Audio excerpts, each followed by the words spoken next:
ఇటీవల కృష్ణమ్మ అనే ఒక సినిమాకు సంబంధించిన ఫంక్షన్ ఒకటి జరిగింది. దానికి అనిల్ రావిపూడి, రాజమౌళి లాంటి పెద్ద దర్శకులందరూ హాజరయ్యారు. అనిల్ రావిపూడి మాట్లాడుతూ నోరు పారేసుకున్నారు.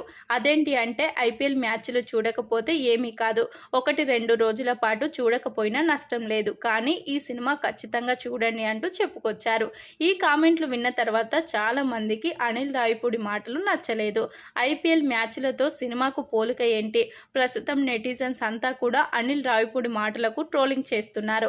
చేతిలో మైక్ ఉంటే సరిపోతుందా, స్టేజ్ పై ఏది మాట్లాడాలో తెలియాల్సిన అవసరం లేదా అనేది నెటిజన్స్ అనిల్ రావిపూడికి వేస్తున్న ప్రశ్న.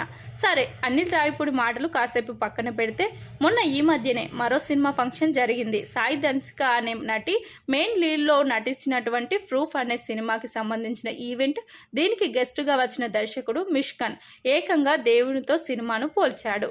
సినిమా అంటే దైవంతో సమానం, కుటుంబంలో ఖచ్చితంగా ఒక 5గురు సినిమా ప్రతి నెలలో ఒక్కసారైనా చూడాలి అంటూ ఏదో వాగేశాడు. అసలు మ్యాచ్లతో దేవునితో సినిమాకి ముడిపెట్టడం ఏంటి? ఈ దర్శకులకు బుర్ర పని చేయడం లేదని క్లారిటీగా అర్థమవుతుంది. ఆట చూడడంలో మజా ఉంది, దేవుళ్ళను దర్శించుకోవడానికి ఒక అర్థం ఉంది. వాటికి సినిమాలకు పొంతన ఏంటి? పిచ్చి స్క్రిప్ట్ పెట్టుకొని అర్థమైన సినిమాలు తీస్తే జనాలు చూడాలి అని, దానికి మిగతా వాటిని చూడవద్దు అని చెప్పడానికి వీరికేం అర్హత ఉంది? ఎంత స్క్రిప్ట్ అయినా ఐపీఎల్ మ్యాచ్ చూడడంలో మజా ఉంటుంది. మొత్తానికి అలా స్టేజ్ పైకి ఎక్కి దర్శకులంతా అబాస పాలవుతున్నారు ఇటీవల కాలంలో. అసలు థియేటర్స్కి జనాలు ఎందుకు రావాలి? మీరు తీస్తున్న సినిమాలో అంత క్వాలిటీ ఏముంటుంది? మంచి సినిమా అయితే మనమే పరుగెత్తుకొని వెళ్ళి చూస్తాం. అసలు మనకు ఏది చూడాలి, ఏది చూడవద్దు అని చెప్పే హక్కు వీళ్ళకెవరిచ్చారు?